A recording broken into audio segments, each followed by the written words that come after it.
Hey there, listener. Welcome to the Deep Share Podcast. I'm your host, Andy Rouse, and for the last couple of decades, I've slowly been opening my eyes to a very different world than the one I grew up hearing about. And the more conversations I have with interesting people, the more mystifying this world becomes. So without further ado, let's get deep. We've got science to celebrate! Demons, listen out! After Black Hippie, come on! There is rebellion in the wind. It will be crushed. Everything I've said is true. It's real.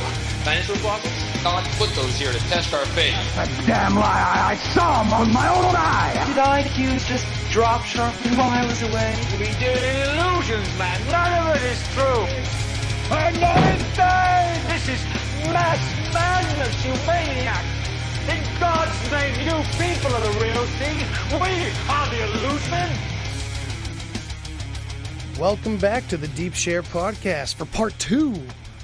Welcome back, Eric Stone. Thank you so much for having me back, Mr. Rouse. I'm really curious about your intro. I love your intro. Tell me about it. Where did it come from?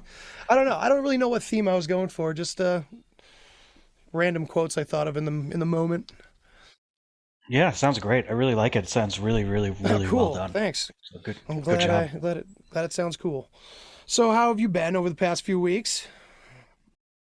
I've been good. I mean, a lot has happened in the last few weeks. The whole GameStop stock thing went crazy, which it was really interesting timing because I started getting kind of obsessed with the stock market in the beginning of January, and was looking at Reddit for stock tips and shit. And on January 13th, I remember I posted something to Instagram, and in my comment I wrote GME with a rocket ship.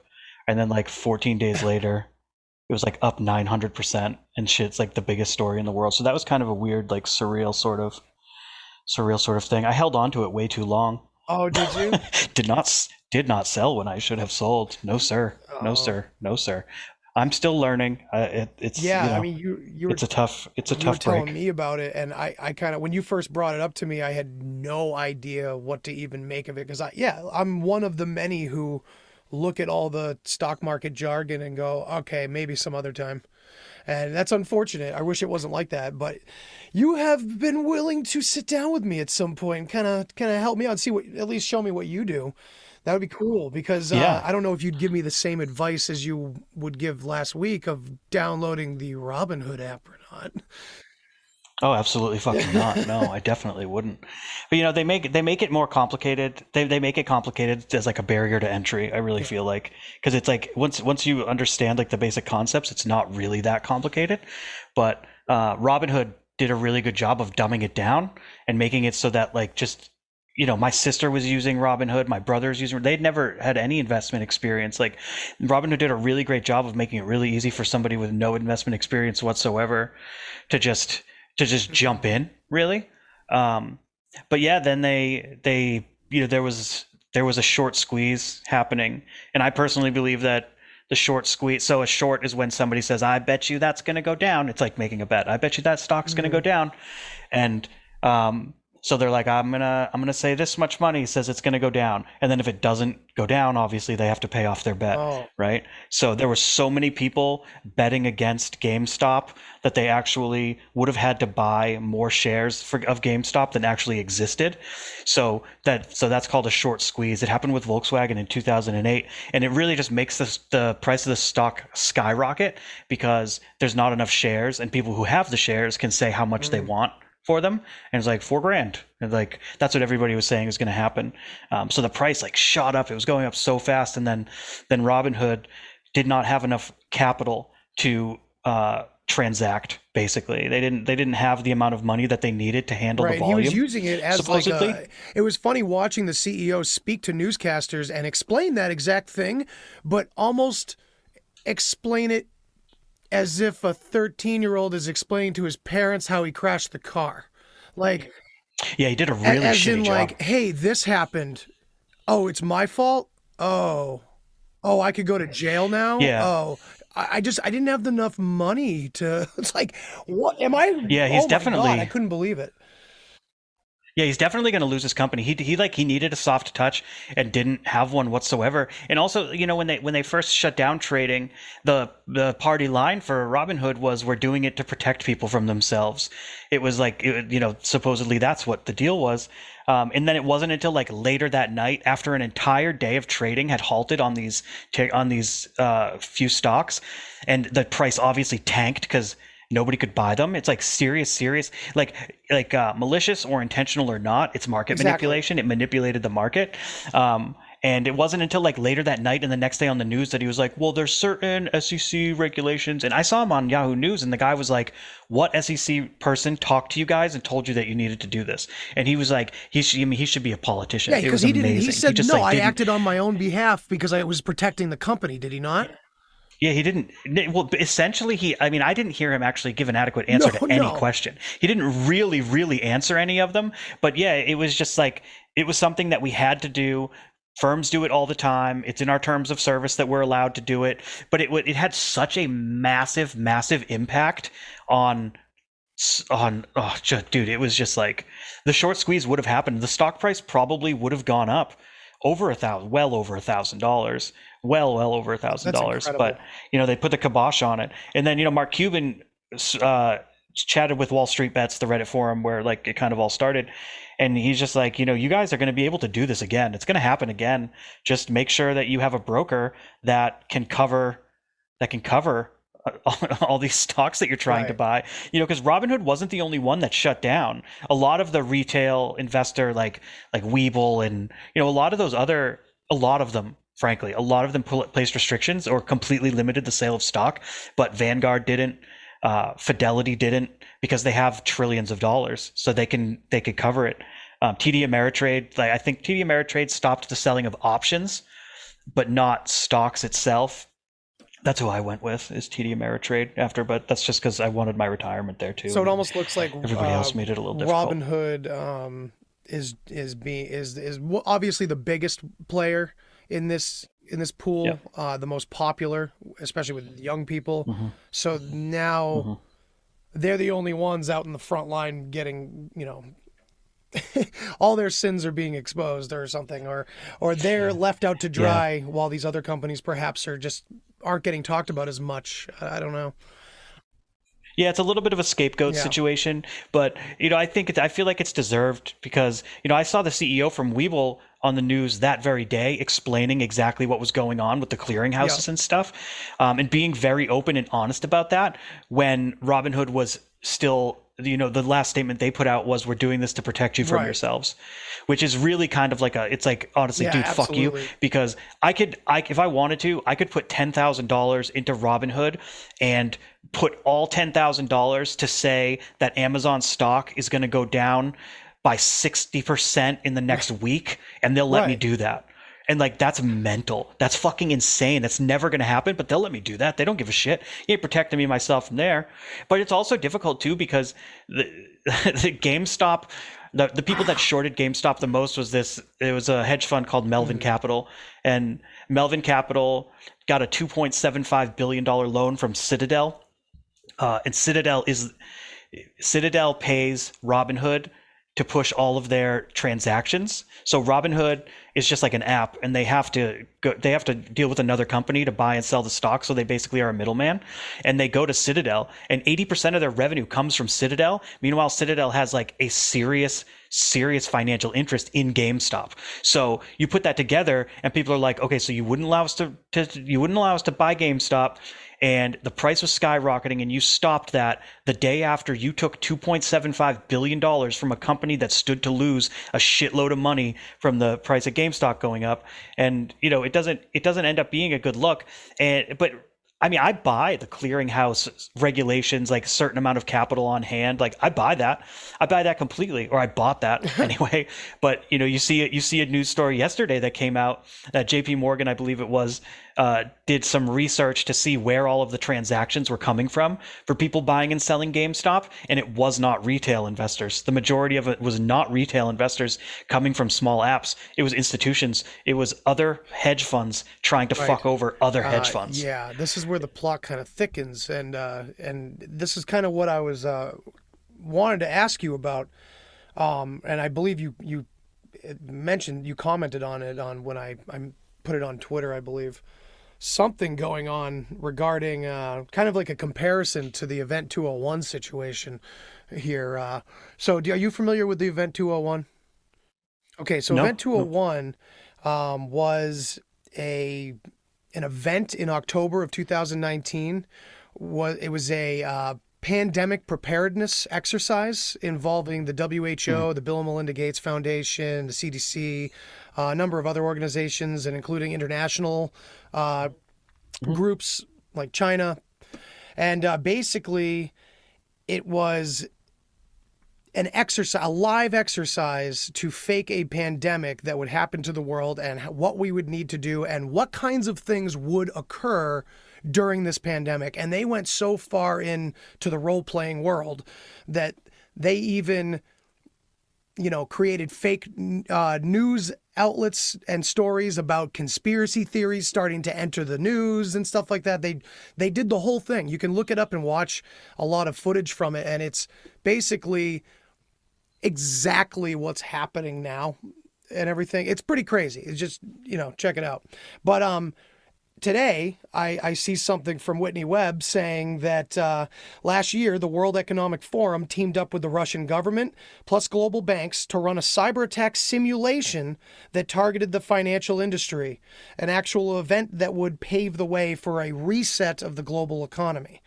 And Yeah, that's super and the interesting. article is from Unlimited Hangout. Well, that's her website. I'll tell you that. Whitney Webb is two B's, is a good news source to check out. She has a lot of raw information, a lot of raw data. But her article is titled "From Event 201 to Cyber Polygon." I guess that was the name of the simulation, the WEF simulation of a coming cyber pandemic. Now, I'm not saying this directly relates to this incident, but it is interesting that a lot more eyes, especially of the young, are now focused more on the stock market and the financial world than ever before. So if they wanted our attention onto something specifically, they got it. And if they're looking for a way to kind of introduce an idea into the world, I don't know. It seems fishy. It seems creepy. But I could be just looking at it from one angle, I think that these sorts of simulations and these preparedness exercises are they're a really good idea, and it's a really good thing that they happen, because you do have to be prepared. And the fact that it was so similar to what ended up happening, and in reality, just kind of goes to show you how predictable we are, and how good the people who set the thing up are. Perhaps. But it's like when I worked in a high rise in Boston, there was drills for active shooters and shit. And I mean, if there was an active shooter and it happened the exact same way 2 months later or 2 years later, I mean, I don't think that anybody would think that there was any sort of nefarious cause behind it. But I think that with all eyes on, I mean, I don't know. Whenever you bring Russia into it, I'm kind of like, oh, all right, just get some. All right, getting a little weird, but I think that all of our systems are vulnerable. So to think that there could be a cyber attack on our financial networks, it didn't even take a cyber attack to almost take down our financial networks. Because the fact of the matter is well, I don't know if it's a fact, but the volume of transactions with GameStop was reaching a point where, this is some analysis that some people on Reddit, so I don't know if it's true, but the volume of transactions was putting Robinhood and their clearinghouse in such a position that if they didn't stop trading, it would have crashed the entire financial system. And frankly, if that squeeze happened and GameStop flew through the roof, it also would have crashed our financial system. Because if you look at stock trends the days before and even a few of the days after that GameStop shit went down, all of these hedge funds that held a position shorting GameStop, they have other positions. They have other stocks that they own. And there were massive sell-offs. And the day that GameStop flew through the roof, the rest of the market fucking crashed. It had its worst day in 4 months. So, that was capped also, right? So the market is vulnerable as fuck, dude. And our infrastructure is vulnerable as fuck. Like there's been like weird internet shit going on, like outages on the entire East Coast right around the time of the GameStop thing. Not the entire, but like parts of the East Coast are reporting like Amazon Web Services, Google is out.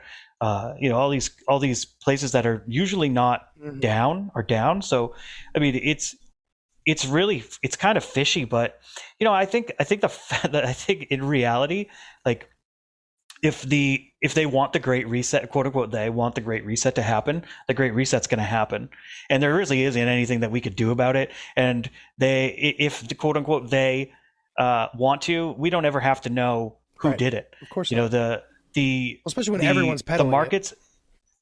And the markets and the platforms, they do not. They're all connected. Everybody's in everybody's pocket. Right. So until we have like a truly decentralized finance, it's becoming less decentralized. I mean, it's becoming more and more and more decentralized. It seems every day. It has to. That's like the appeal with Bitcoin. It's a decentralized. I'm saying things are becoming currency. Centralized again. Like things are at a rapid rate, and I mean, my paranoia isn't really through the roof these days or anything. I'm trying to look at it cautiously but optimistically about everything. I mean, I'm seeing a lot more dissent about this kind of stuff out there too, from even more mainstream avenues. Maybe not mainstream news outlets, but known people that you respect out there in society that are starting to comment on this reset thing in a non-robotic way, like the friggin' everybody else is, but it's more like, you guys hearing about this? What the shit is this? Like just that kind of attitude. Going back to what we were saying on the first episode about kind of good things becoming co-opted by bad people and things like that. This reset is kind of inevitable. It's not even because of these people or the quote unquote they. It's that, Bill Hicks said it in the 80s. It's like there's a reason why our institutions are crumbling. It's because they're slowly losing their relevance. I think he said it a little bit more harshly, but I mean, if you look at the way things are progressing, and if we take all the good things, a lot of the stuff that you mentioned about the possible technological future that we could be embracing soon, all the good positive things, we could really be looking at a beautiful new world where our current institutions painfully slowly crumble because you're bombarding a new world into an old world. You really are. I mean, for the few in the middle there, it may be pretty tough. Thinking about like old fossil fuel jobs, eventually it's kind of an inevitability. I mean, I don't think it's smart to just cut it all off immediately, but I mean, I would assume that it needs to slowly, gradually go away, regardless, to pave the way for better technology, But there's got to be a nice, happy way to do that, and I think that this Great Reset supposedly, it can happen and it needs to happen, and that's why it's been co-opted. It's so obvious that something needs to give, that it gives room for dishonest, malicious people, selfish people to act on it in their own interest, just like it's that they've always done. Yeah, but I mean, if you think about it as it concerns technology and the advancement, and I think I think I mentioned this last time, but I feel like reset is like a misnomer. It's like, is it evolution? Is that a more appropriate word? Actually, I don't know, should say take if you that think word out of there, because I don't agree with that word either. Yeah, go ahead. Yeah, it's odd, but I think it's more than likely used purposefully, because the idea is that everything will be done different, which is an inevitability in and of itself. Like, of course, things are going to be different. Everything changes as we move along. Technology is crazy, but also, like, I think a case could be made for some of the best technologies and the biggest advances that have been ever made in a short period of time have been disruptive technologies that take a status quo and flip it on its head. When you talk about things like Uber, and like Uber's just like the first that comes to mind, where it's like taxi cabs operated the same way forever, and now all of a sudden it doesn't. And obviously they have kinks to work out. You're also talking about, if I may be a bit broad, you're talking about the difference between the creation of an artist and the creation from the establishment. And you're always going to see the difference between an amazing, incredible idea that is a breakthrough versus co-opted copycat shit that inevitably doesn't really break through to anything, perpetuates something that they've gotten a hold of. The breakthroughs always come from the individual. And so when you talk about Uber, that and they came always from get the one more mind, I'm assuming, or a couple minds getting together and creating Uber, you know? Yeah. A lot of those organizations though are like that, right? There's like one or two people who have an idea, like Mark Zuckerberg, Facebook was disruptive, and you know, they're like unicorns. They're every once in a while. Was it really disruptive? Around, I'm sorry to cut in, but was Facebook really disruptive? I mean, I think that Facebook, I don't think as a social media platform it was, because we had Friendster and MySpace before that, but I think that the way that they're collecting and using data is somewhat disruptive. Sure. Disruptive to us, yes. I thought you meant to the establishment. I mean in the industry of collecting and using people's information, the way that Facebook does it is pretty unlike pretty unlike anything that comes before it, because, you know, if you're on Facebook, they're mining everything you say, you do, you like, your any action you take, anybody you talk to, they're mining it all, and they have this profile of you that they sell to the highest bidder, and like that's how they make money, and like that's a pretty different way to go about advertising. Right. And when you think about George Orwell, and actually, more importantly, Aldous Huxley gave a great speech about this, how absolutely consent needs to be a part of control in the future. You cannot do old school dictatorships anymore. So in a way, when you look at what you're talking about, it is coercion and persuasion, mind control. It really is when you think about it. The way that they get these across to us. It's really interesting.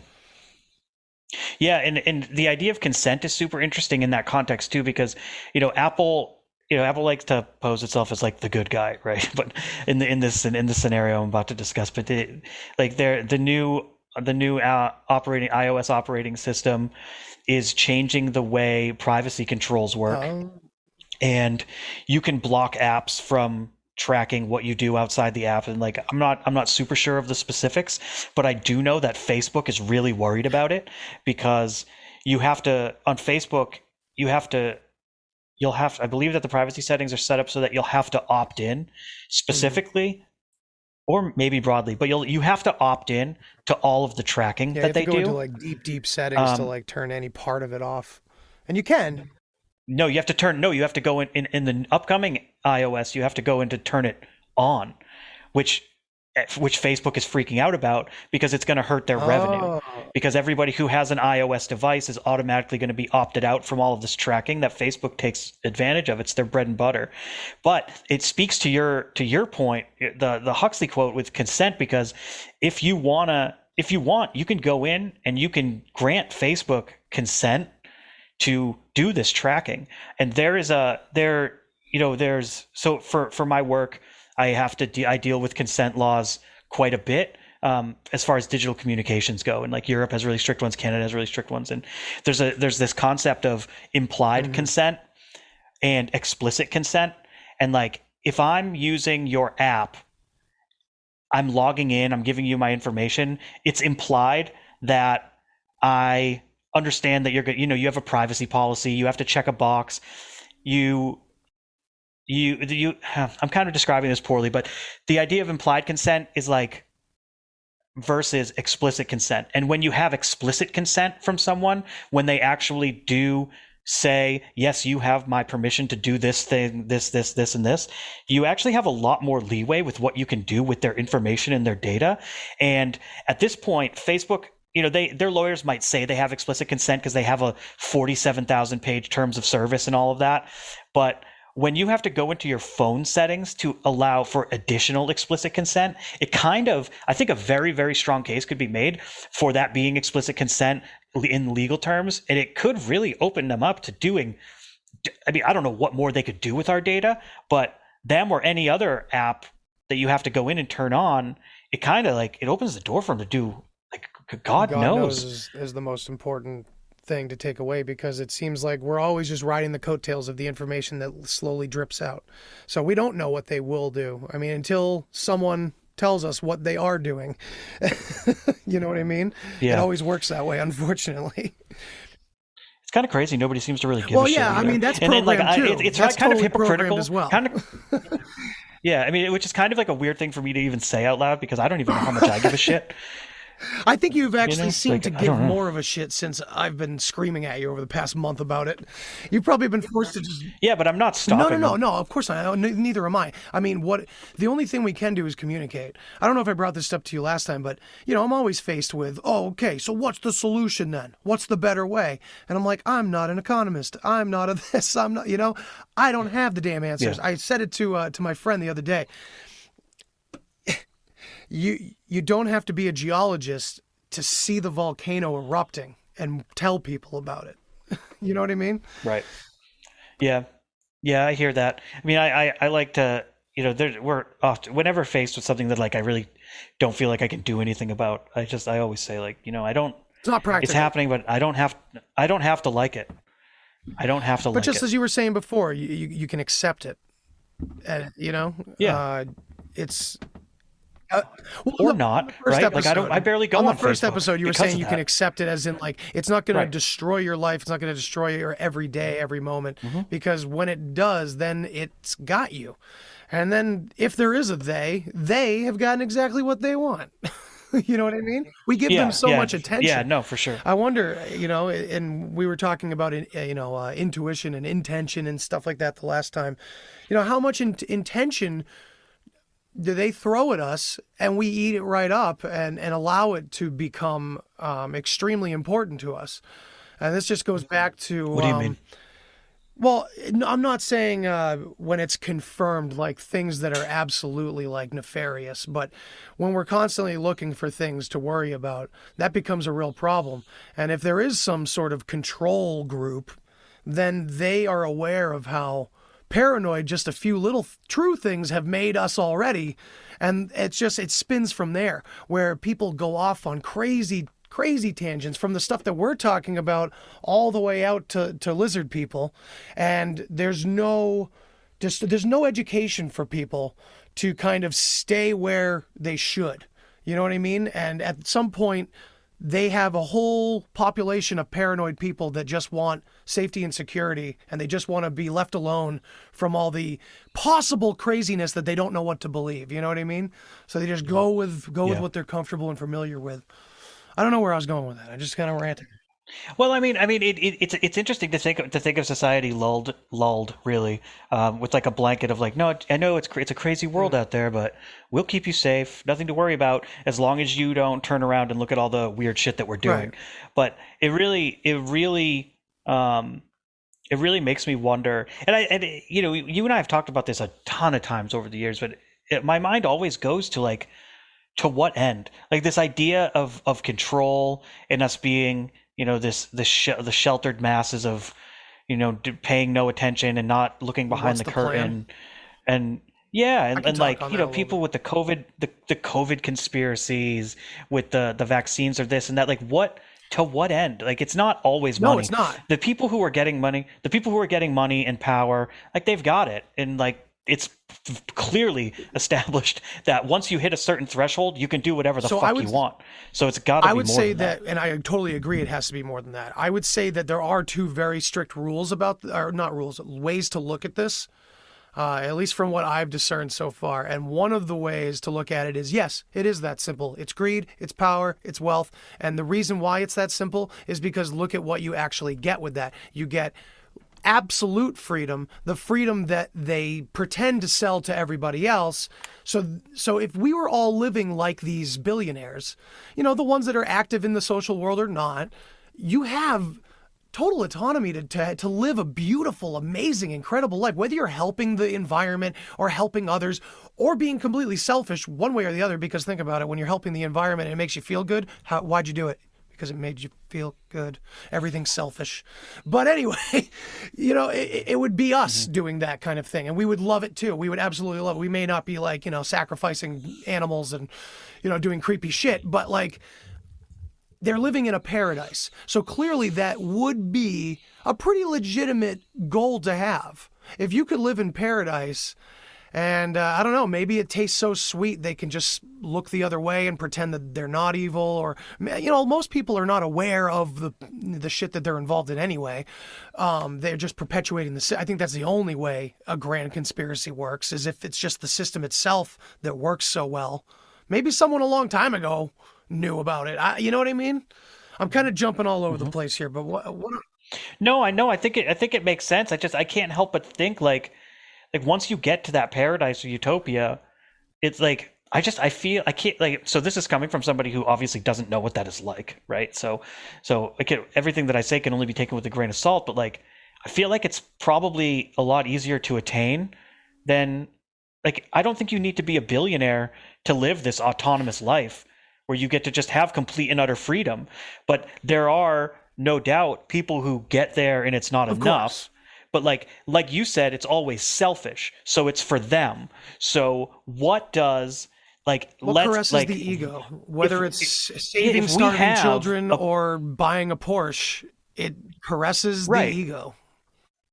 Right, I think my point is like if we have a society that is lulled into this and pacified, what as like a form of control, right? So if we are like blanket statement, if we are being controlled,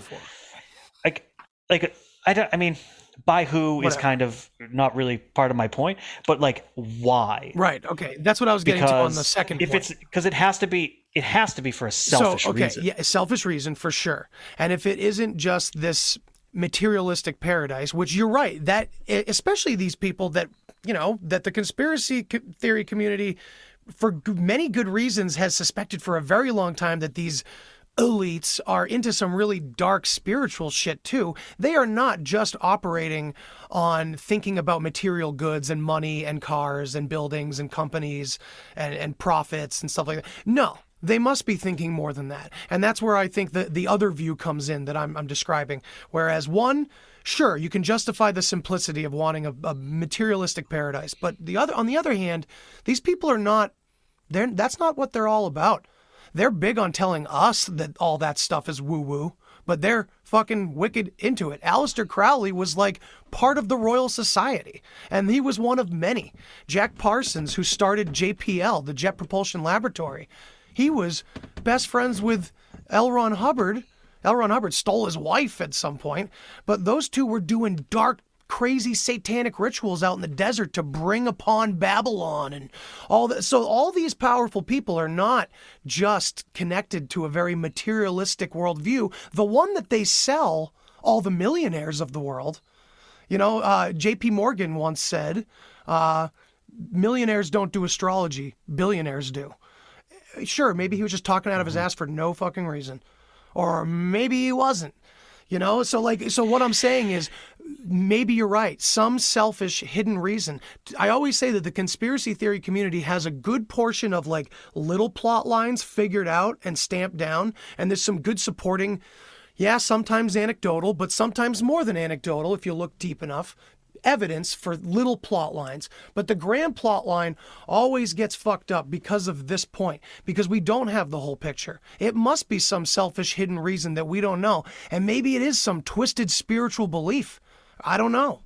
But you got to think about Constantine in the 4th century fucking with the most holy of holy books that this government and many other governments and the Catholic Church, which has so much power, they all sell to us as the main faith. I'm not trying to take away from God or Jesus. I swear I'm not, because I'm not even agnostic.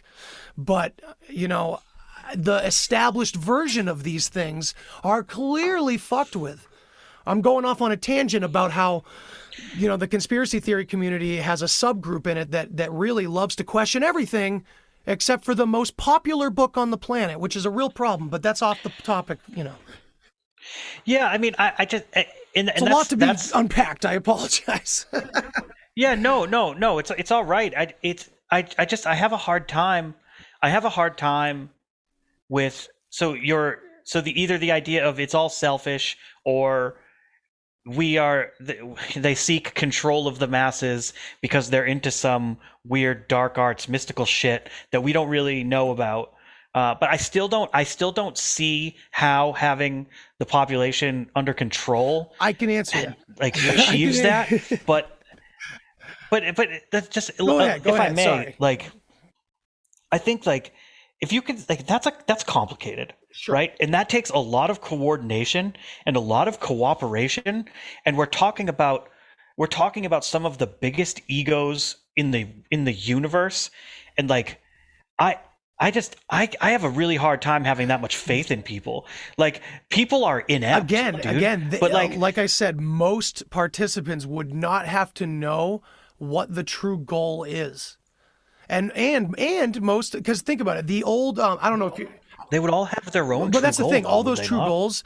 So this system seems to be. Now, I'm not saying I have the answer, but I'm just describing what it looks like. What it looks like is that, yeah, you can have your own goals all you want, and that's how secure this big goal is. I don't think it has to be run very, very specifically. If it ever did, I don't know. I don't know. But one of the pieces of one of its characteristics is totalitarianism.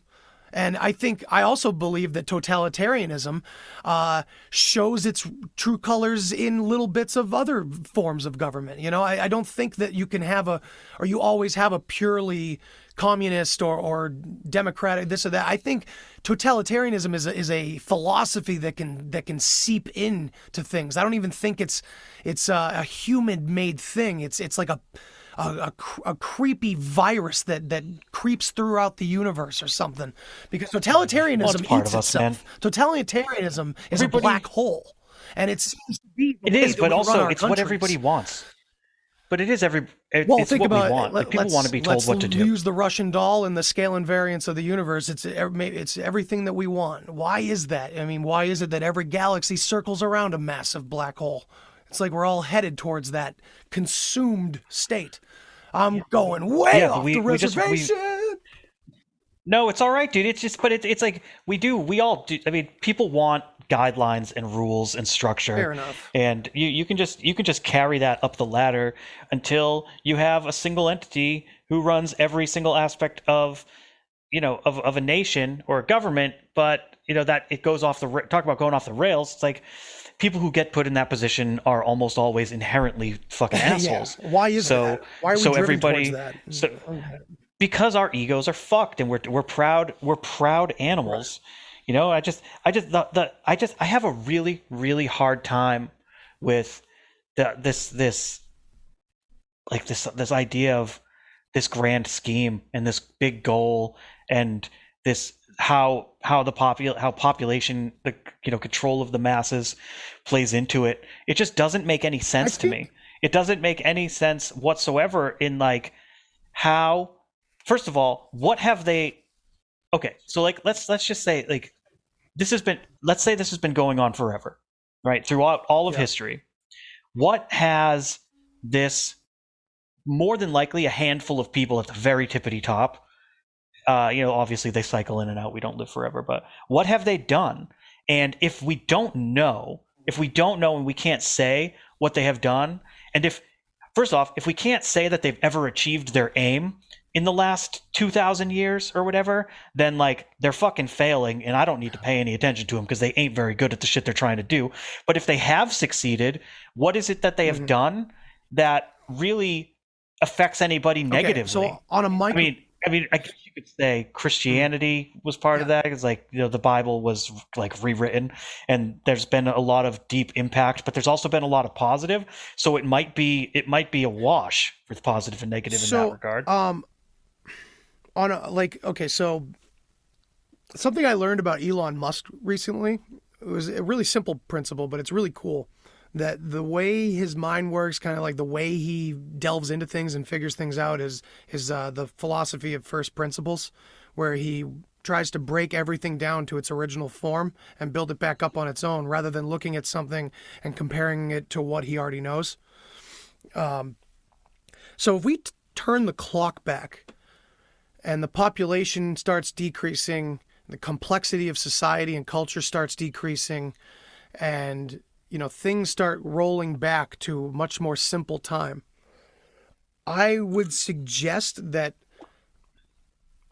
And again, I want to emphasize that I don't think a lot of people know what's going on.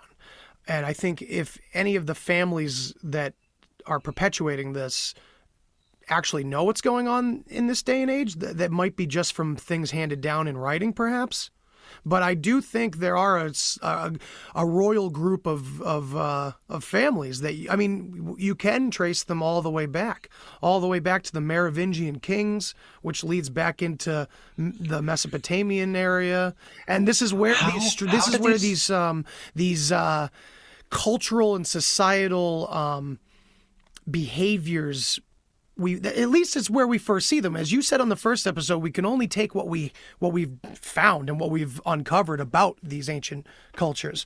But from what we've uncovered about the most ancient, we can compare to less ancient cultures that we have much more information about. That these are the paradigms that they lived in, and there was a paradigm always of the rebellious trying to overcome this oppressive force. Whether we go with your Martian theory, maybe there's some evil fucks on Mars along with some good guys, and shit, the evil guys are going there and they're convincing all these Martians to go there. We got to go there too and try to prevail. I don't know how it all fits necessarily, but it doesn't seem like like a long time ago it would be that difficult to set something up, perhaps. But I don't know. I think your alien theory kind of fits in a little bit because it does kind of seem like an older kid fucking with a younger kid. Like, it doesn't seem like humans on our level are putting this together the way that it is together. If it is a conspiracy, the evidence is such that it does not seem entirely human. Because if you want to get away from the financial, government, even current conspiracy theories and look at just very strange strings of synchronicities, like all the weird shit in astrology. I mean, I looked at it a long time ago and thought it was mumbo jumbo, and then I've given it a deeper look, and a lot of extremely educated people are like, no, this is the most ancient form of belief, and there's a good reason for it. I mean, I learned recently the term, maybe it's just a fucking coincidence. And that's the creepy part. The term pride goeth before the fall. Well, fucking Leo is the sign for August, and fall is autumn. Leo is a lion. The lion is made up of a pride, And it's like these silly little, oh, that's so cute. These little wordplay coincidences are a part of this bigger story, where this ancient world, for some weird, silly little coincidence reason, and there's a million different examples, reflect the modern world in ways it shouldn't. It says little secrets that connect one part of language to another that doesn't make any sense. Syntax seems to be some sort of coded thing. So what I'm saying is, what I'm getting to here is maybe realms that we can't even get into on one episode are here in this episode. But I personally, from a grander perspective than just a materialist view, I'm looking at this as, I think it's the collective human ego that's running this conspiracy theory, this conspiracy. I think it's this buildup of negative energy that is in humanity over time. I mean, I can't really pinpoint it for a good definition, but I look at the ego and I look at Gnosticism and the idea that the demiurge is, the devil figure in that religion. It owns this world. And just like in the Bible, the devil, this is his world. That's what Christians always say. This is the devil's world. And it's connected to that, as in this world, this physical materialistic world is supposedly in the spiritual text run by this demiurge that wants to rule everything and control everything. And it's interesting to think that's the same characteristic of the ego. When I've had my psychedelic experiences and it really made me put my life into perspective, usually the negative ones teach you the most. It was like a conspiracy theory against myself that I was running. And that's kind of what they describe as the ego death in, meditation and psychedelics. This ego death that the mind experiences is letting go of this false sense of control. And it just, to me, microcosm, macrocosm, as above, so below, scale invariance, it just looks like we do have this unseen force that is a part of ourselves. That's why for so long there's never been anyone to really blame. Yeah, I think it's interesting because we, like, at the end of the day, people are a certain way, and like that's really what you're talking about. It's like we're self-perpetuating. We, at our base level, we have these characteristics, and you often hear that things are cyclical. Like 1, 2, 3, 4 in a circle, and then the circle repeats itself. But it's almost as if it's a spiral that repeats itself, and it just gets bigger and bigger and bigger. Which I think that's fascinating, and I don't like to use the word conspiracy, but if there is any design, maybe that's the better word, or whatever, it seems as though I have a hard time believing that it is perpetuated or intentional or being directed by any one or group of people, because people just cannot affect change that much, regardless of how much money or power they have. They just don't have the power to do it unless they concoct a way to like do a great reset. That's why I'm starting to actually build things. Sorry, Eric. Just before I forget, that's kind of why I'm starting to think of this as more of a grander than materialist, because it's starting to seem like my friend has a theory that maybe all the quote unquote evil people of the cabal and all that, if there was groups of people running things, his theory was maybe they're doing this and they're actually not evil, but they're causing so much pain and suffering to force the spiritual awakening, to force the lifting of consciousness, to force humanity to gain that greater perception, that greater consciousness level. And that is, I mean, when you think about it, in every religious doctrine, when it comes to the process of enlightenment, it comes from fasting, suffering, deep meditation, long sitting still. Like, it's literally all about what's the word? Suffering, basically. And but literally also one dude gets there. Like it feels like an unattainable sort of thing. I do not believe that we as a society are like-minded enough. Whether you look at the city you live in, the state you live in, the country you live in, or the continent, the world, we are not like-minded enough. We all have these base urges that are similar, but they're also selfish. And we're just not like-minded enough to reach a point of enlightenment or utopia. It's just not, unless you eliminate all of the people who disagree. What I'm saying is countries rebel, they've been right? trying, Countries uprise, but we've never had a one world government to uprise against. I don't know, scale and variance. You got one enemy, right? If you take down if Gaddafi can be eaten alive in the streets by a certain many hundreds of people, why couldn't a one world government be eaten alive by billions of people? Yeah, but we'd have to establish a one world government Right, fair enough. first. Well, it's coming. It's just not going to be called a government, I don't think. I think that's another angle to why those tech companies are possibly being given land, or if they have enough land, they'll be able to create their own governments, which is eerily similar to the company town method, which fucked everybody with the oil companies, if you remember correctly. But this is just 2.0. Yeah, but that's just. But that thing is so necessary, though. It's so necessary. Like, when you think of Nevada, there's nothing out there. Like, you drive for hours and hours, and there's nothing. Like, where we live, it's unfathomable to think that there is land that does not belong to a town, But it's just like it's rural parcel 42. Like, they just exist out there, and I feel like we're about to live on a computer chip. Are you saying we should just get rid of all that? No, I'm saying I'm saying that article where Nevada passed rules saying that a corporation can establish their own government, it makes sense to me, and it seems almost a necessity if you're out in the middle of nowhere or not, and you have, let's say you have a small town with a board of selectmen with all of this land, and then Amazon decides they want to put a distribution center there, and they draw in all of these people and all these jobs, and they are the economy, they are the town.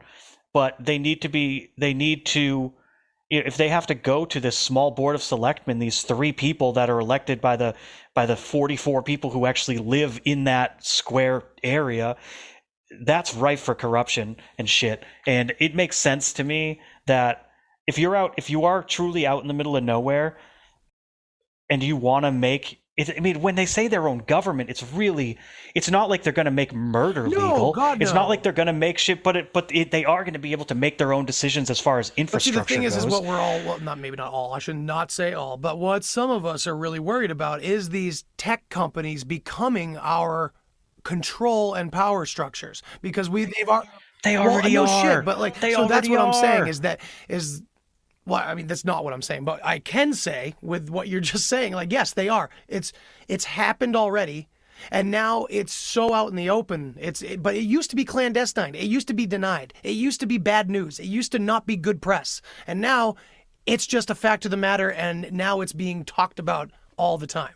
It's okay now suddenly. Now, if that doesn't suggest manipulation, slow brain manipulation over time, I mean, why were they so afraid for so long? Just the same thing with the Great Reset. For so long, every news outlet was calling it a conspiracy theory. You can literally look up screenshots of that. And what happened from then to... So at one point, they were afraid of what the people might think, and then they weren't. So... Yeah, but I think sell a solution. I kind of gotta call bullshit on that a little bit though, because like these tech companies didn't exist. Like they're a new. Would you like to hear about how the CIA was created how Google and Facebook were created by the CIA? No, I don't. But I do know. No, so sure, the tech companies didn't exist. It's whatever. Yeah, I mean, Google is Google, but if we want to talk about the government, and we're going to say now that if we're going to make the leap that tech companies are just another arm of the government, that's kind of a whole different conversation. Sure. But the fact of the fact of the matter is, the government isn't the best at doing things that the government wants done, obviously. So the government gives funding to all sorts of industries and all sorts of companies, and the government pays a lot. You know, the government doesn't have its own construction crew. The government doesn't have its own data collection. You know, the government has whatever. The government is inept, so they hire organizations that are not inept, and they give them the technology that the government funded, and they say, you know, you figure out how to use this in a better way, but you owe us one. And the tech companies or whatever company is like, you know what, we do. We're talking about time goes by. We're talking about an evolution of that, because it's no longer. I mean, the construction company in that scenario is not able to enforce laws and create school systems. So that's what I'm driving at. That's exactly what I'm driving at. It's like the company, the federal government creates the laws at the end of the day, and there's lobbyists that have way too much sway and whatever. But a lot of these tech companies are in the pocket of the government. They have a symbiotic relationship out of necessity, whether or not they or anybody wants to admit it. So it doesn't really behoove the government to allow, dude, at the end of the day, the way that government even works is like, it's a hierarchy, and the federal government is always at the top, and no government beneath it can make a law that disagrees with the federal government. Correct. It's just the way the Constitution is written. So if you want, I mean, I don't know. And also, it's like putting a label of government on it is one thing, but if you own a ranch that's the size of Rhode Island in Montana, like that show Yellowstone, which I recommend. I've heard. My father recommended Kevin it as Costner, well. It's wonderful.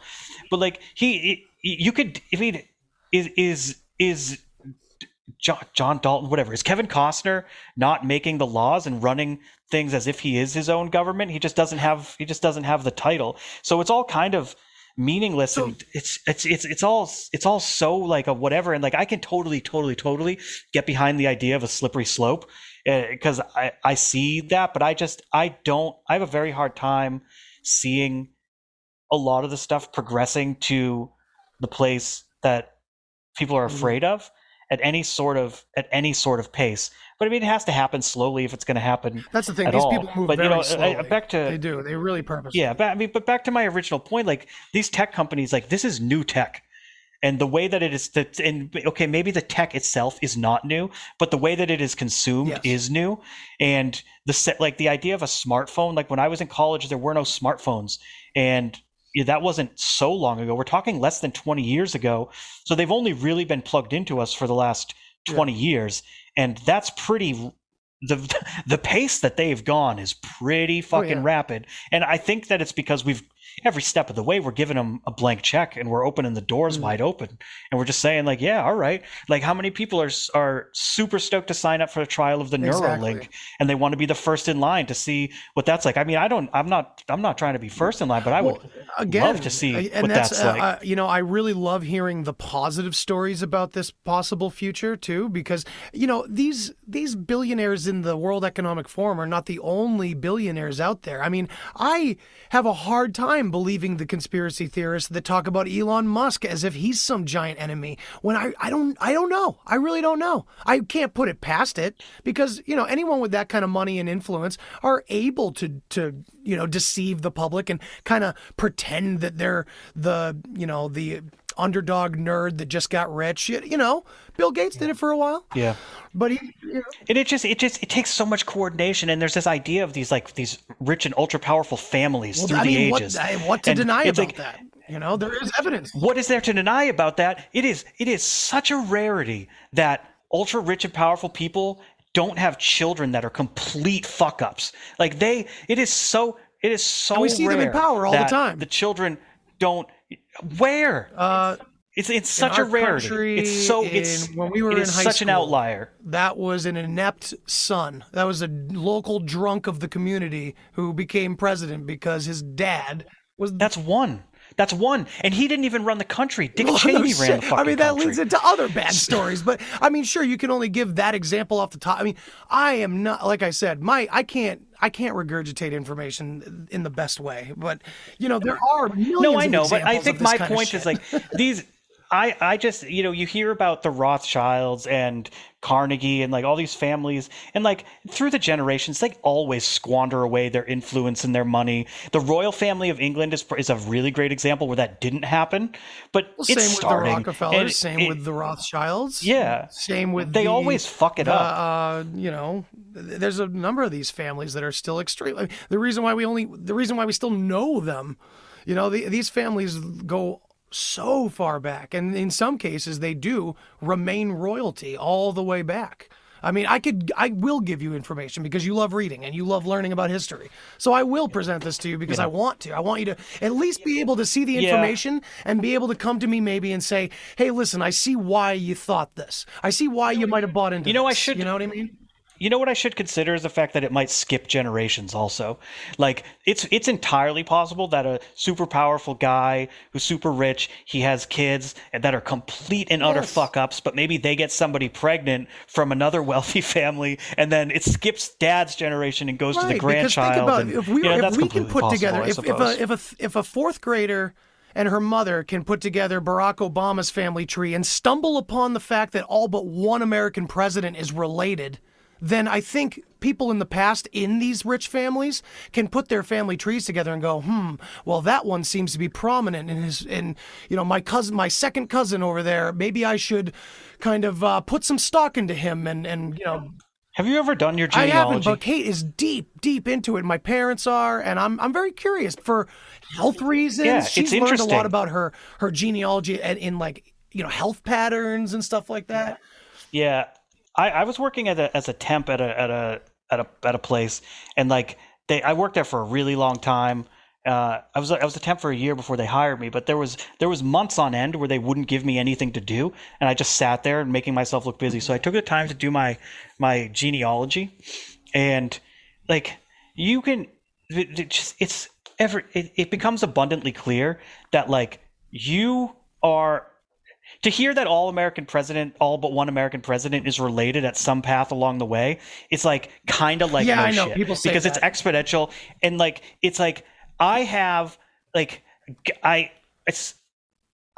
I'm related to George Washington. Oh, cool. Big fucking deal. Who gives a shit? It doesn't matter because. But when they do give a shit, and it becomes obvious when you look at this. You get the Da Vinci Code. You know what? Yes, you kind of fucking do. Listen, there's a reason why Dan Brown is given high level 33rd degree Mason access to the shit that he writes about. I mean, he's not. All the Freemason secrets are No public. shit, and You can that's the see 'em thing. all. Everybody thinks it's all secret, so they don't look at any of the books that claim that they're talking about the truth. They don't look at any of these people that used to be Freemasons and come out and talk about what these rituals mean and what the traditions are that they're handing down, because they go, oh, well, that's just good. No, it's all secret. That's just that guy's perspective. No. Yeah. The truth of it is that just the it always- actual order of the words said in the rituals are what's actually still secret. What all the Freemasons stand for, and it's kind of out there. Yeah, but it also like the Freemason shit or whatever, like all of it leads me back to the age-old question of so what? Like if you look at the like architecture in Washington D.C. with that whole whatever, like it's like and what? Like it's crazy. It's crazy. Like the pyramids are aligned in a certain way, and people are just like, yeah, the pyramids are aligned in a certain way. But it's like, dude, that was 5,000 fucking years ago. I got to interject here, okay? And so first of all, I want to say that for a lot of different things, I go to you and I want your opinion on things, because I figure if I'm going to look into Bitcoin, who's my closest friend that knows what the fuck he's talking about and probably has some good advice on it. Now, I'm not saying you love history, but I am saying that the questions you're asking are not open-ended questions. I'm just not the person with all the answers. But these questions, there's a reason why people have doctorates and are saying these same things. There's a reason why people way smarter than us are pondering these things and are taking them seriously. No, I'm not saying they shouldn't be taken seriously. This genealogy thing with the presidents, like, this isn't just a bunch of conspiracy theorists talking about it. That made the news. No, but that's the thing. This is I think this is my point. Like, you can here's my point real quick about what you were saying is the who gives a shit. The answer to the who gives a shit is people that know more than us and can connect these things on the important level that does give it that good meaning, that important meaning. Right. If you understand what I'm saying. So that's we only have the information that 100 people in the room have if there's 100 people in the room. You know what I mean? Right. My point is this, though. We whoever it may be has a set of facts, and you can get to the point where you have established that these are facts, and anything it also the next logical step after these are facts is what does it all mean? Look at it like a detective. And very, very often, like, it doesn't, like, you can have a doctorate, you can have a bachelor's degree, you can have nothing at all. It doesn't really matter. At the end of the day, the what does it all mean is really an analysis and an opinion. It could be a more educated opinion. It could be a more well-founded opinion, and it often is not by people like myself, but it is, at the end of the day, it's an interpretation and it's an analysis of the data. When I was in college, I had a degree in history, and all of the upper level classes are like, this is the information, now analyze it. Like, this is what we have. What's your analysis? And that's really all it is. It's taking these facts and it's interpreting them. And it almost works against you, because, like, the more information you have, the more you can make a set of facts look the way that you want it to. And I'll use this as an example as, like, Oak Island. I love the show Curse of Oak Island with the buried treasure and all that shit. Is there a treasure? I don't fucking know. But the more they're getting more and more and more information and experts, and they're tying it to the Knights Templar, and they find a cross that looks like a carving on the wall of a Knights Templar prison in France, and they're like, what the fuck is going on? But just the nature of things is, like, especially as it concerns history, it's very much like a pyramid, and we're at the very top. And it just cascades down, and there you can jump all over back and forth across that triangle and end up at the top in modern day. And all of it is a fact. Like, this is a thing that, like, this cross that we found in Canada looks exactly like this carving in France, but it's like how connected it's a matter of opinion and interpretation if it's coincidence or not. And if you decide, and this is the case with almost anything, is like, if you decide it's a coincidence and dismiss it, it's a coincidence and you can dismiss it if you're a scholar. If you decide that it's connected, it's connected all of a sudden. Because they, of course, they look exactly the same. Like, how could they not be connected? And also, question for you, why would you venture to bank on not being connected rather than connected? I wouldn't. Okay, so you're just leaving the door open one way or the other, and you feel that people need to do that more often. I'm not so naive as to think that I know one way or the other, right? That's why I don't like your who gives a shit answer, because I think people do give a shit who know more than us. Yeah, and I could see that. And if it connects, if facts reveal themselves to scholars that know more than us, and it reveals the shape of something, and that something looks nefarious, then I mean, who gives a shit is a bad question to ask at that point. Yeah, and you're right. And who gives a shit isn't it's a really bad way to characterize my feelings on it. It wasn't you. It wasn't you. You were characterizing the majority of the world. That's all. You were doing it. No, yeah, but even still, that's not the angle that I'm trying to take. Like, because that does not. I don't really think. I mean, I think people don't have the attention, so it is kind of like, who gives a shit? But I think a better question is, what's the significance? And it might. There are very, very smart people with a lot of education that might be able to tell me the significance, but it's up to every single individual person to decide if the significance that's being, like, it is significant because of this. And then I take that in and I decide, is that significant for me?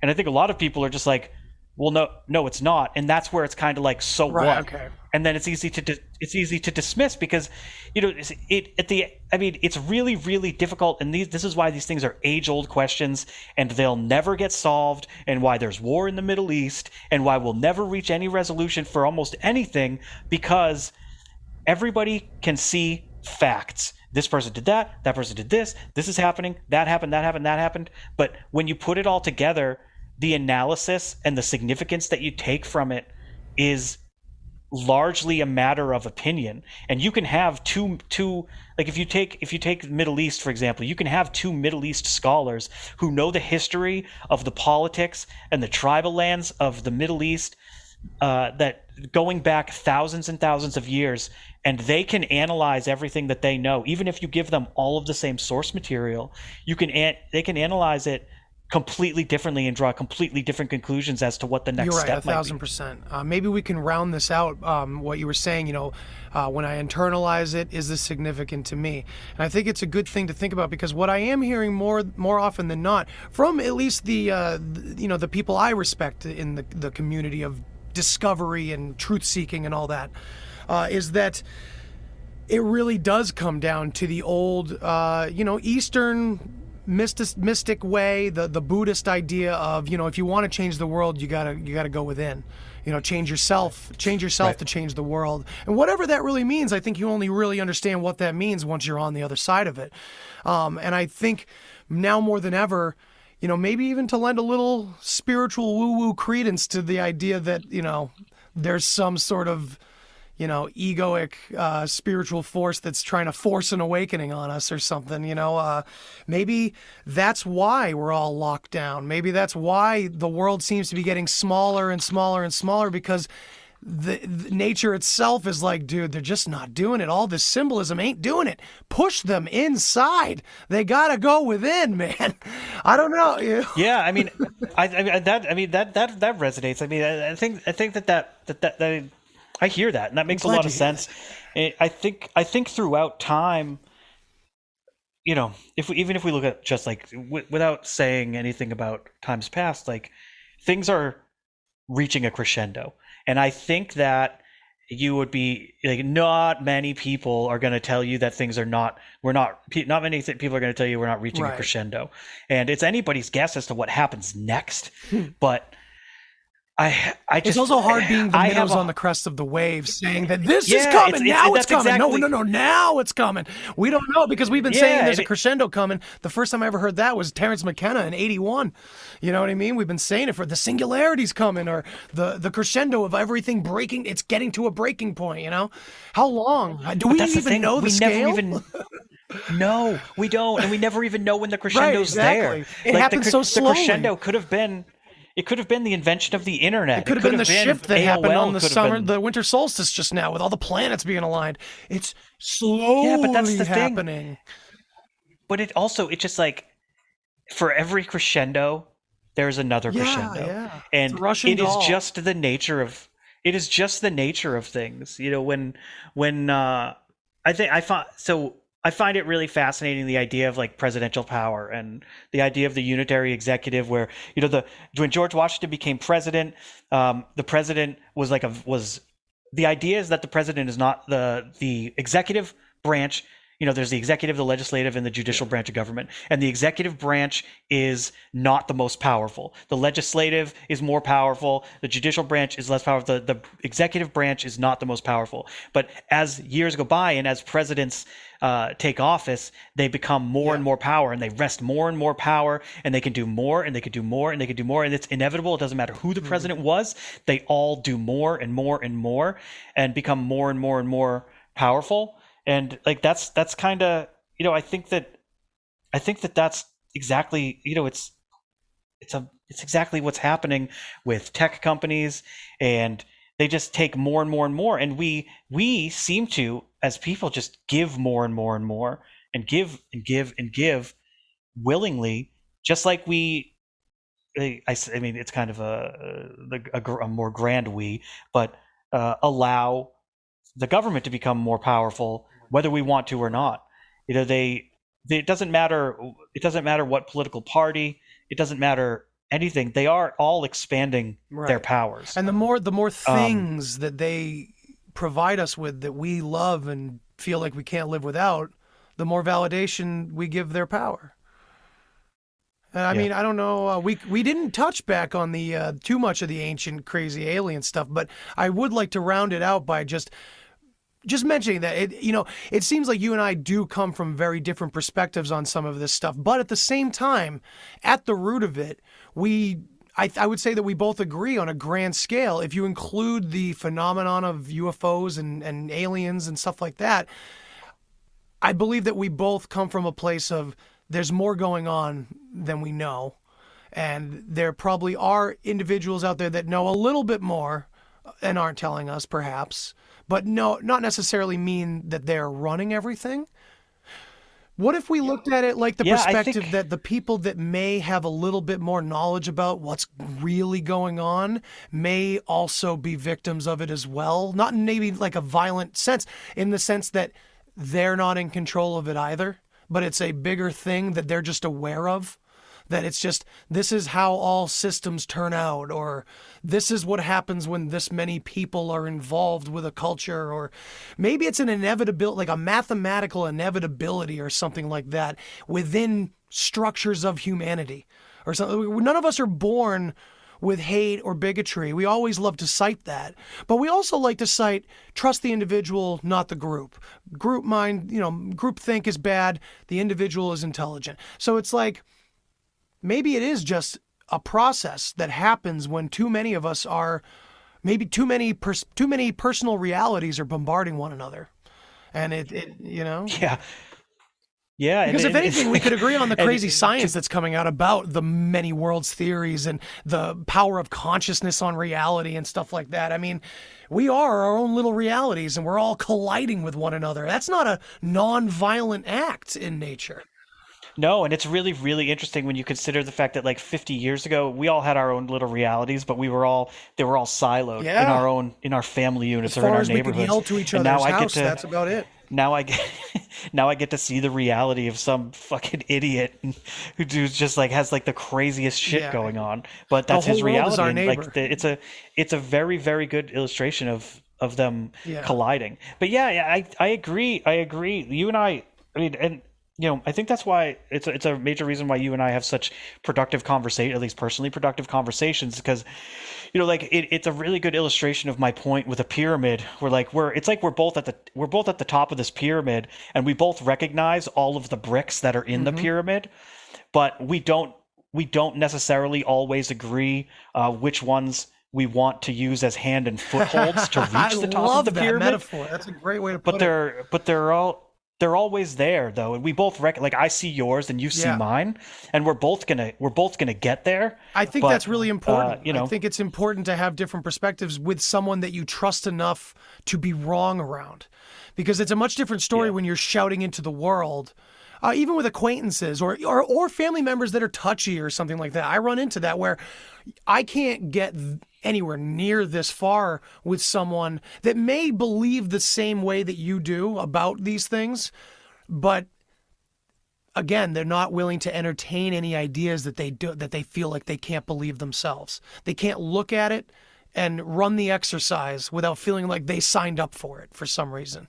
You know what I mean? They get very personally offended. Yeah. Where I can talk about lizard people with you, and you'll be like, "I'm listening." You know what I mean?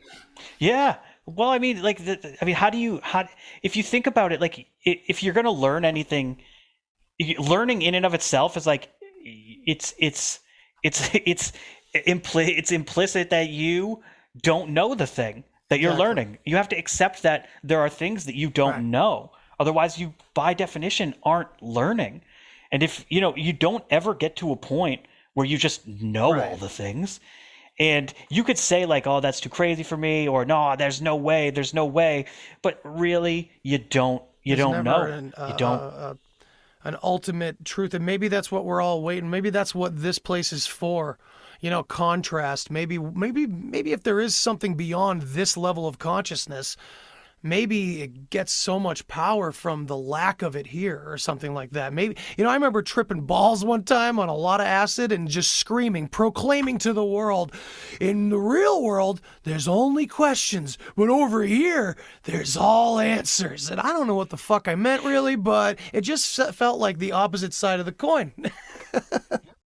Yeah, but dude, if you think about it, like, I think that there's something like really important there, and it kind of plays into the idea of like technological advancement and shit. Like, if you look at like something like Parler and how like any platform that has all like-minded people, where it's an echo chamber and there's confirmation bias and everybody feels the same way and they're united against the same thing and everybody believes the same thing. And not saying Parler is that way. It was just a name that I threw out there. It's at least what's being peddled to us about Parler. Is that not utopia, where you're in a land where reality is reality and everybody agrees and we're all working together towards the same thing, and this is truth and this is not, and this is good and this is bad, and everyone that I talk to, there's not gonna be any conflict because we all accept that this is this.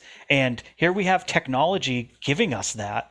And it's like, it's a really appealing thing. Like, Twitter is throwing these people off and the masses are excited because, oh, now we don't have to have the opportunity to put in the search box this person's name that we don't nearly need to see, but now they don't have a platform anymore. But it's like, yeah, they do, dude. They just have a different platform. But I mean, is technology not giving us the opportunity for that utopia where, we have virtual reality where there's a place that we go and there are rules and there are terms of service, and everyone that you talk to and you see there, we all have to abide by this, and we can't talk about this and we can't talk about that, but we all agree we want to be here and we want to have a really great time. Like, that is interesting. Is that not utopia? I don't know, man. I don't know. I guess it depends on the things that you can't talk about and why you can't talk about them, and if they hold legitimacy. Yeah, but if you're questioning those things, it's not your utopia. So now you touched on a great point here, and we can kind of go more towards the Eastern religious. I don't like to call it religion. It's not really, the spiritual identity of the East. The Buddhism, Hinduism, Taoism. All these ideas are kind of what you're saying. Whereas, like, where was I going? You said something in there that really triggered. It's not your utopia? It was right before that. That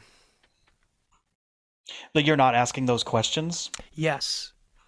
Because if you have to question something, it's there. In utopia, there's nothing left. It's the pure thing, and that's it. And if there's a question, then it's not done yet. The Inquisition is not over, and utopia can't be reached. You're right. Now, so the concern for this possible utopia, the concern I have, I don't think we'll be able to get there with this idea of a majority being censored and agreeing not to listen to, because the majority is what could make a utopia. But if the majority is looked at like, ooh, they can't be trusted with this information, these fringe groups, they're going to think it no matter what. But we can't have them. We can't. Yeah, we have dude, to. They're not choosing for themselves to question, to not question it. We are removing it from their desire to question. We're belittling theories, making real things into something else so they look silly. Yeah, but dude, you're like that is true, but the people who are turned off by that, who have these beliefs, like the people who are on the other side of that coin, all going off to a platform where they are with like-minded people and they all agree that the people who are doing this to us are bad. Like if we go forward on the idea that that is a utopia, that is their utopia, it's like multiple utopias. All right, okay. I see what you're exactly saying. Like this is So we this go back is to theirs, tribalism. and so like, and we can just isn't it? Maybe isn't we it, never. Well, isn't we never it left. inevitable? I don't think it's just being chaotic. Yeah, right but now, isn't it? And Isn't it inevitable? Like our groups we must be Right. in groups, and we want everybody, just using broadly utopia, like this is their utopia, they get to have that. These other people over here, eventually they're going to get their own utopia, and then those are the extremes, and then there's going to be people in the middle who everybody wants their own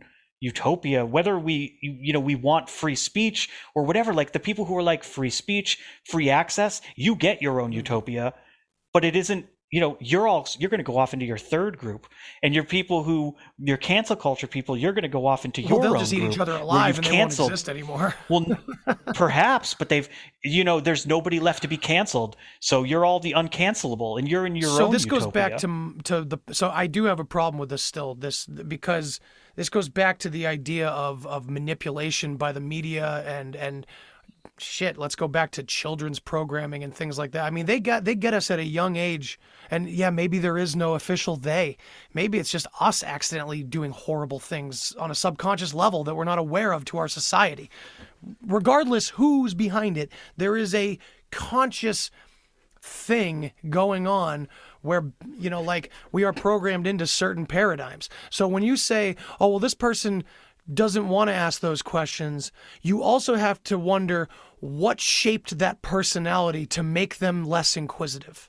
Because we can all accept from George Orwell or way before him or afterwards, the motif is there in society to be reflected on, that they want us dumbed down. Our educational system is garbage. Whether it's one grand conspiracy or 1,000 little ones, maybe it's all their own utopias running these conspiracies, but it's all happening. Our educational system is garbage. I mean, I read a book after high school called Lies My Teacher Taught Me. It was one of the best books I ever. It was the most information I ever read about Vietnam in a chapter called Forgetting About Vietnam Altogether. Because I didn't, but I think that's a small microcosm of what I'm saying. But, it's pretty obvious to me anyway. I think that you're being a little bit dismissive of the people make their own decisions and stuff. I know that's the common thing. When I say like they're not asking these questions, it's like they're asking different questions. They're asking maybe other saying, questions, and shit? they've all found the answers. Well, in this example that I'm thinking of, it's like we have our set of questions that we hold near and dear, and we all agree on the answer to those questions, and we agree on those truths, and that is our utopia. So to say that they're not asking questions, it's like, no, they've asked them, they've found the answers, and they agree that this is the way reality is. So this is even their if their utopia. answer is, and there's nothing to that story. I didn't see anything. It might be right. I got you. But they all agree. I still have a problem with that being the majority. If it was a minority, I'm not saying it is. It isn't the majority. I think I don't think it is could being at least attempted to be turned into that group that you're describing. It's not some minority being turned into that group that wants to look the other way about everything. I mean, my God, the things that are getting taken off Twitter that really are just factual articles is fucking scary, man. But I think that you are and maybe I'm not describing what I'm picturing properly. But I think you're thinking a little bit grander than I'm speaking. I tend to accidentally and I think that we like to be in groups. And I don't think that there is a majority that all agrees on anything. At the very least, there are 3 groups. And none of those 3 are the majority. Like, even if you want to just look at it as extreme here, extreme one way, extreme another way, and then the middle. Like, none of them are the majority in my eyes anyway. Right. But I don't think that there are. I don't think there are. I think there's more like 5 groups where there's like extreme, a little bit less extreme, middle, extreme, a little bit more you might extreme. be right. I'm not. Maybe I'm circling around what I'm trying to get at. What I'm trying to get at is, in your metaphor here, or your diagram that you've created, I would say that it kind of feels like those in control are trying to merge those groups into one, and have group mind think, we don't look at that. We don't talk badly about that. That would be really stupid. Well, I know. of them. I hope it is. I We're hope it's easier fucking to is. And that's control. what the main, at least the positive message, even out of the conspiracy theory community, is that they always overplay their hand. Whoever they is, like I said, maybe it is a million little conspiracies that on accident add up to a big one. But they all overplay their hands. They all get too confident with things. And you're right. I hope they'd be fucking stupid to try to do that, correct? In trying to merge all these groups into we don't critically think anymore. Because I'm sorry, I don't think that's a judgmental thing to say about someone that calls themselves a critical thinker, but refuses to look at certain pieces of information because they think it's beneath them. That's not you. I call you a critical thinker because, just like I said before when I was kind of trying to round this out about how we can talk about anything even if you think it's completely absurd, and you will answer it with logic and reason the best you can, even if it's lizard people. Because, and I think that's the sign of true intelligence and critical thinking, not this, it's beneath me, I'm going to lump it in with these 9 other things that I haven't looked into that I also think are beneath me. It's creating quite a big theory over here that I'm not looking at, but I'm not going to look at any of it. It's all beneath me. And that seems to happen more and more. And it seems to be that at the base of all humanity, we are inquisitive. And if we are shown something with virgin eyes, we will look at it and go, well, what's that all about? But I think it's coercion that takes that away from the human being. I don't think all of us are, some of us are just born, then we're not really that curious about aliens. I have a good friend, a very best friend, who literally says that to me, and you disagree. I know you did. I think you made that point last time. Like, how could you not be interested? How could this not impact your life? This amazing topic, right? I don't believe that was put in his head naturally. I think over time, conditioning to this rotten, godless, meaningless world that is just a cycle.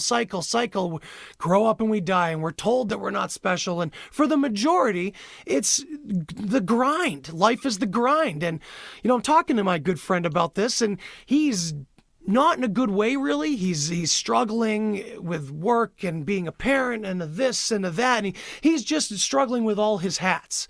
And that's the type of person that's going to say, what does that impact my life at all? And that's not because it's the pure inquisitive human inside of him. That's what society has done to that person's inquisitive side. At least that's my take on it. I think all of us are very similar at our core, and it's how society impacts us over time in our childhood that creates our individuality, which is a blessing and a curse. It is exactly that, and I think that's a good way to round it out, because we do have these like very base instincts and this ego that always drives everybody to a certain end state. And I think that there are powers, however you want to characterize it, tech companies, advertisers, whatever, that the government, whatever, condones, and then like drives us towards these things, whether we know it or not. And it is specifically because of that unity is almost impossible. Yeah, I guess I could agree with that. I mean, again, we go back to maybe to change the world, change yourself, go within. Yeah, I mean, you can't change the world until you've cleaned your room. Damn right. My wife has been meditating like crazy, and she's loving it, and she's gaining out of it. And here I am. I'm always talking about it. but I don't meditate and I really want to. I want to get into it because I constantly think about, okay, got to go in. And that seems to be the message. Oh, that seems to be the message, but I'm not doing it myself. And so on that note, maybe I should go do that. Yeah, meditation's great, dude. All right, man. Well, hey, it's been great. And thank you all for listening and checking out our part 2 here. And we're going to have Eric back. We got to have Eric back, right? Eric, you want to come back, I'd right? love to come back. Yeah. All right. Well, you've been listening to The Deep Chair. Take it easy. Thanks for listening to this episode of the Deep Share Podcast. If you want to hear more, then hit that subscribe button. Follow me on all the social places. And remember, think for yourself, but don't always believe what you think. Till next time. Human sacrifice, dogs and cats living together, that's hysteria. Enough, I get the point. You have meddled with the primal forces of nature. And you will atone. What do we know? What do we know? If I know what we know, then I can tell you what we know, and if someone else knows, okay? I mean...